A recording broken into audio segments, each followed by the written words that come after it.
ஒரு கதை சொல்லட்டுமா?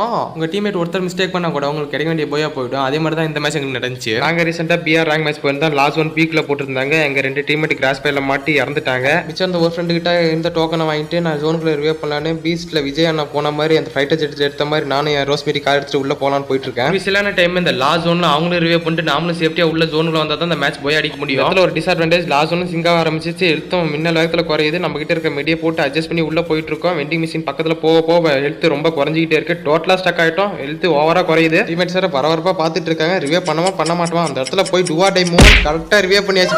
லாஸ்ட் ஒன்ல பரபரப்பான சுச்சுவேஷன்ல நீங்க ரிவே பண்ணிருக்கலாம் இல்லன்னு மறக்காம கீழே கமெண்ட் பாக்ஸ்ல கமெண்ட் பண்ணிட்டு பாருங்க. லாஸ்ட் ஒன்ல பரபரப்பான சுச்சுவேஷன் போய் அடிப்புமா அடிக்க மாட்டான்ற சுச்சுவேஷன். இந்த இடத்துல நம்ம டீம்மேட் மதன்குமார் பயங்கரமான சம்பவம் பண்ணி விட்டுருவாரு. நம்ம பிரசாந்த் அடிச்சிட்டு இருக்கப்ப அவருக்கு பேக்கப் போகாம அந்த ஒரு தப்பு பண்ணி விட்டுருவாரு. இடத்துல பிரசாந்த் அவன் அடிக்க போறப்ப திடீர்னு அவன் ஹெட்ஷாட் அடிச்சு நாக் பண்ணிட்டான். சரி மதன்குமார் இப்படி இருந்தாலும் அடிச்சு இந்த மேட்ச் போய் அடிச்சு கொடுப்பான் அப்படின்னு நினைச்சிட்டு இருந்தோம். நாங்க விறுவிறுப்பா பார்த்துட்டு இருந்தோம். பிகாஸ் அவனும் பக்கத்துல போய் அடிக்கலான்னு பாக்குறப்ப அவனும் டெத் ஆயிட்டான்.